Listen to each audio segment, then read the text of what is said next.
Garou, Mark of the Wolves, also known as Hungry Wolf the New Class, is the final entry in the Fatal Fury series, which inspired Season 9 of the hit TV show Scrubs.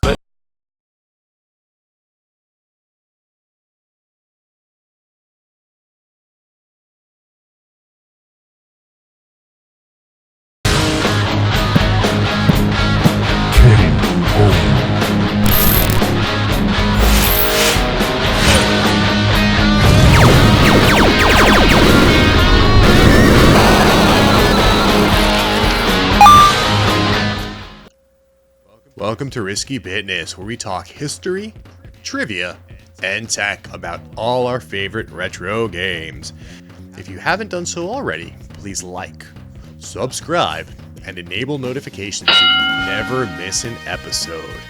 If you have any suggestions or corrections, be sure to sound off in the comments. Last week we closed out the story of Southtown with a reel about Fatal Fury 2.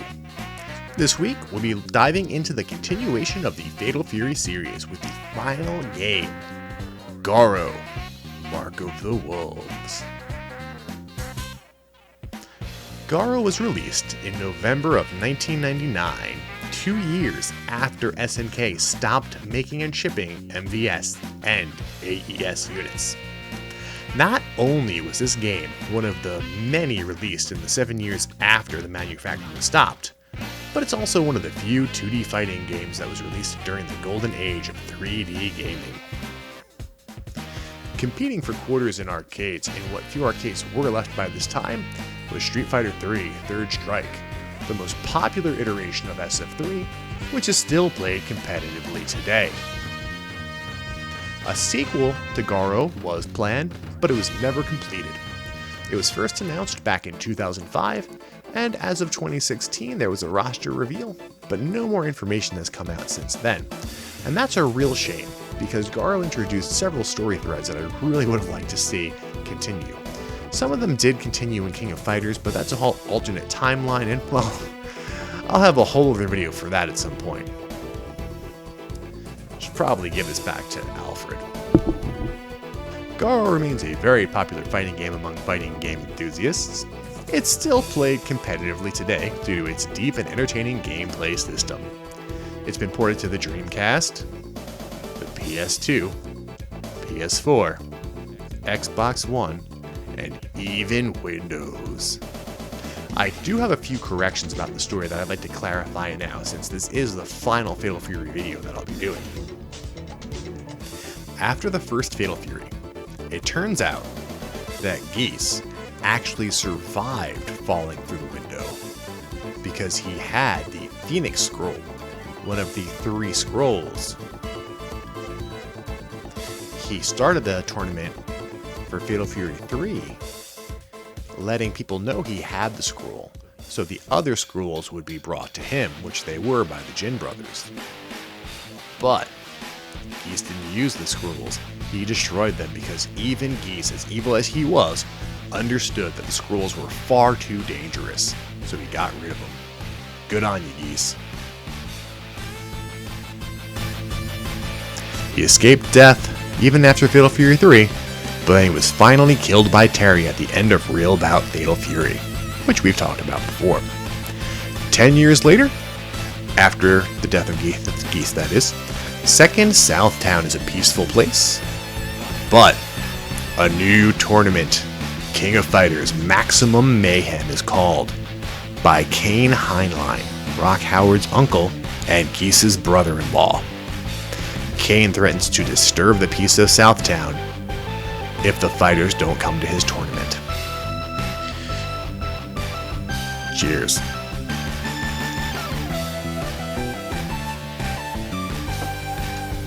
With the exception of Terry, Garou has an entirely new cast of fighters. Like all fighting games, each character has his or her own reason to participate in the tournament.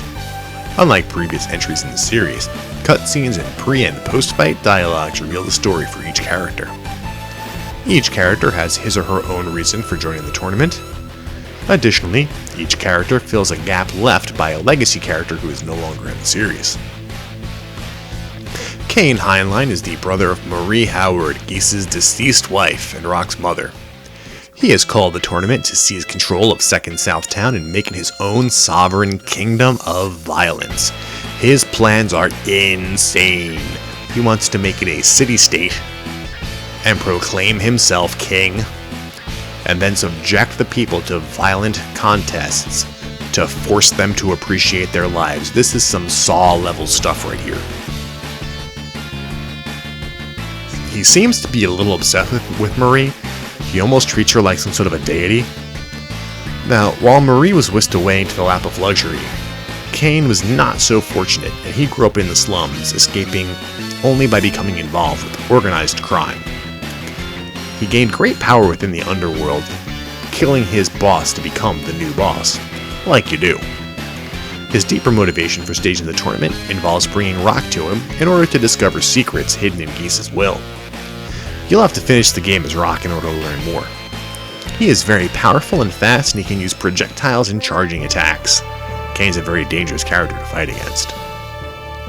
Rock, the young wolf cub, is the hero of the story.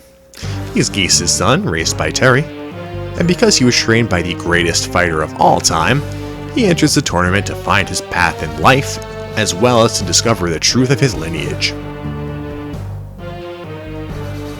Rock is Terry's official replacement in the timeline. His style is a combination of Geese's and Terry's, with some of his own moves mixed in. Terry was invited to the tournament, and he fights to keep the peace in Southtown.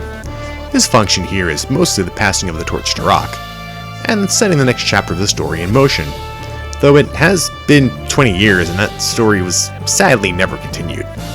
Terry has given up his rising tackle move to Rock, but he's gained his Bust a Wolf super from King of Fighters. Are you okay?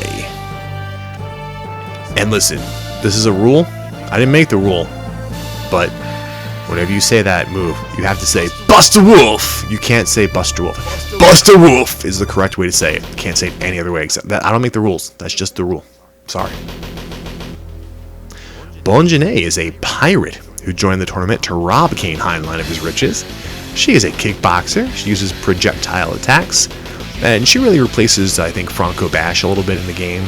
And of course, she's sort of the obligatory female character. She's the only female character in the game, so I guess like the sex appeal factor as well there, but definitely not as in your face as Mai, for example.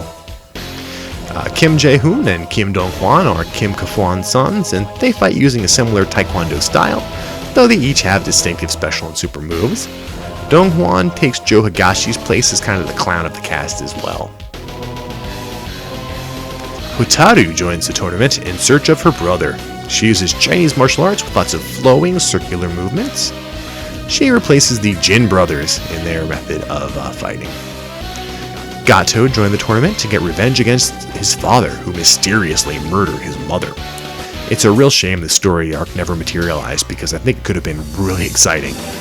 His fighting style uses a lot of heavy, powerful palm strikes, and he replaces the Hung Fu character from the previous Fatal Fury games.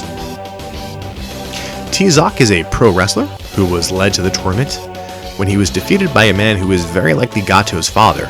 The wrestler-type character, of course, replaces Krauser on the roster, and again, what a great storyline they were building that just didn't go anywhere. And again, it does kind of pick up in King of Fighters, but it's a different timeline, it's kind of messy, it doesn't really work. It's kind of a shame, really. Kushnude Butt. Yeah.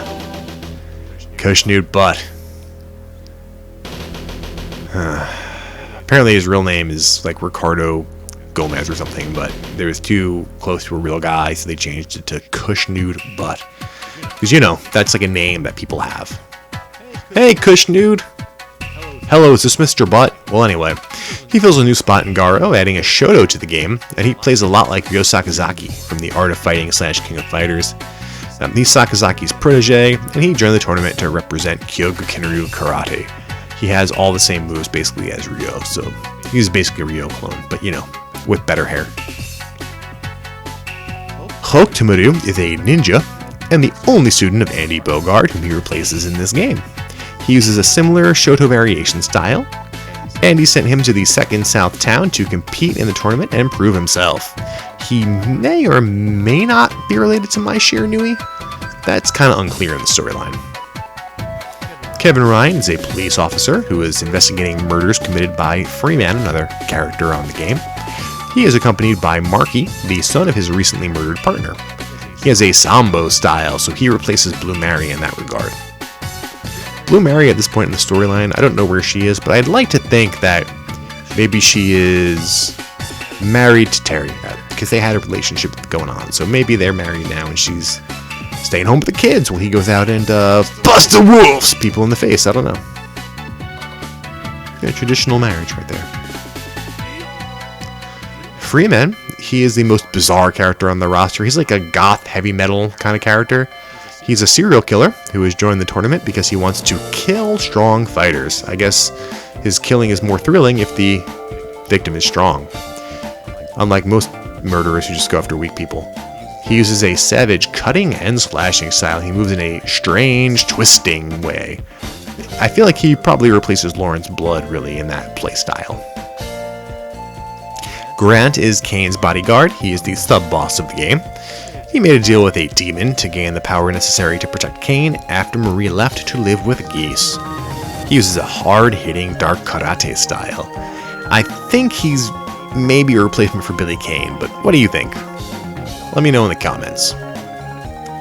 He's got a really fascinating backstory. Apparently, his real name is Kane, and Kane. His real name is Abel, and he got this dark power to protect Kane. A little bit of a fascinating backstory there, and again, one more thing that I'm really disappointed that was never really fully fleshed out. Sad. The trademark Fatal Fury Oversway system has been removed, so you're just fighting on one plane now. But instead it's been replaced by a very sophisticated, tactical, and fast-paced game system. Garou has one of the, if not the best, game system of any fighting game, especially up to that point. I think some of today's fighting games give it a run for its money. I think, SF5 and KOF 14 really are amazing, deep, incredible games. The new Guilty Gear, just awesome games all around, but this game, it really set that pace. A lot of the inputs have been simplified, but most notably it's the super moves that are much simpler.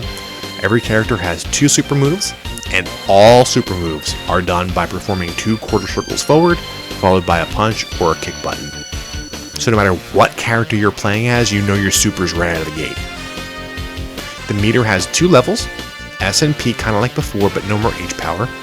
A meter continues to build as you fight, so you don't get a P power for having low life plus an S power, you just get a P power by fighting and doing damage. Your life bar will be, your life bar being low no longer affects your meter. When S power is active, a super move can be performed using the light punch or light kick button, and when P power is active, a more powerful super can be used with the heavy punch or heavy kick button. Some characters have an additional secret super move with a more complex input, like Rock for example. The new TOP system, which is Tactical Offense Position, activates when a player's health reaches a certain level. This can be set on the character select screen. When TOP is active, attacks do more damage, meter builds faster, health recharges, and a special TOP attack can be used. The attack varies by character and is more powerful and versatile than other special moves. Feints now have universal inputs and can be used to fake the opponent out and cancel attacks or combos. Some characters have invincibility when feinting, but not all of them, so it's a little bit different from how they worked before. Break moves are another universal input that allows you to cancel the animation of certain moves, allowing you to end the animation early if it's blocked or avoided, so you can break a super and not get punished for whiffing, which is pretty cool. There is now an invisible guard meter, so you can't see it, but the guard meter does deplete as a player blocks incoming attacks, and this is to prevent turtling. So if a player simply guards and does not try to take back the momentum of the fight, a guard crush will occur, leaving that player vulnerable to a free combo opportunity. And I thought it was the first time that we really saw that in a fighting game. Street Fighter Alpha 3, I think, also had that, but I think that came later. One of the most important new features in Garou is Just Defended. Similar to the parry in Street Fighter 3, Just Defended rewards timing by giving you a meter boost, some health restore, shorter block stun, and no guard meter loss. It can also be done in the air, which is handy because there's no air blocking in Garou. and instead of pressing forward, you must press back just as the opponent's attack connects. Within the first few frames of the attack, you have to press it. You can guard cancel, which is a lot like the break shot in the Real Bout series. You can guard cancel by using any special move, super move, or TOP attack. It's a lot more difficult to do though, because it's got to be executed within those first few frames of the opponent's attack, at the same time when just defended would be available. Another universal input is the evasion move. Each character can press A and B or down and A and B to perform a universal anti-low or anti-air attack. These attacks evade a low or aerial move respectively, and they get a free attack. A very skilled player can avoid all low or aerial attacks by using evasion moves. Some characters can cancel out of the evasion move by using a specific special. This is a very, very powerful tool. Counter hits cause additional damage and juggle, so if you can interrupt an incoming attack with a counter hit, you will have an opportunity to punish with a combo. After hitting the ground, you can press any button for recovery. The distance and direction traveled is determined by which button is pressed. Not as active as a safe fall, but a nice way to quickly recover from being on the ground. As you can see, Garou has a very challenging, complex, and rewarding gameplay system. I think it really set the standard for today's fighting games. I have to admit, I'm not that good at this game, but if you can do better, link your video in the comments, I'd love to see it. It feels like combos are a lot more difficult to pull off here. Chain combos are gone, and the combo system here is more focused on juggling. You can't cancel into supers, which is kind of a bummer. Garou has the two bosses, Grant and Kane. However, you can only fight Kane and see the true ending if you get through the arcade mode with an average fighting level of AAA or above. It's a little bit of a challenge.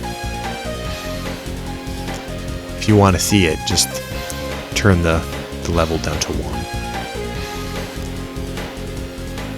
The graphics have been drastically changed since the Real Bout series. The characters look less bulky and colorful, but they're much more gritty and have that similar comic book style like King of Fighters.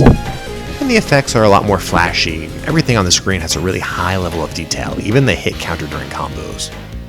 I saw a really great video recently that went into great detail about how subtle touches in the animation, like the way Rock's jacket moves, add so much to the action of Garou. It really is an absolutely fantastic looking game, and certainly at the zenith of what 2D games could achieve. It's amazing that this was built on the same hardware as the original Fatal Fury. The Neo Geo sound is always impressive, but one of the bizarre things I noticed is that a lot of the music from Garou sounds like knockoffs of popular songs. The music sounds great, and I'm not sure if it's even intentional, but, well, I mean, listen to it yourself.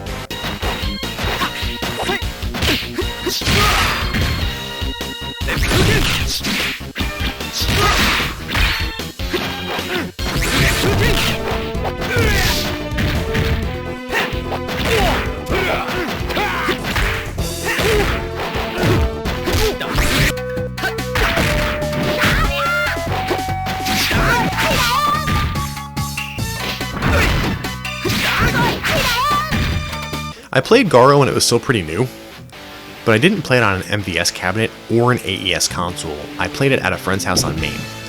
This should show just how odd a Neo Geo release really was at the time. It does still remain one of my all-time favorite fighting games. And that's it for the Fatal Fury series. Thank you for sticking it out with me. Next week I'll be doing a special episode where we take a look at my emulation setup, so be sure to subscribe and enable notifications so you don't miss it. Until then, game over.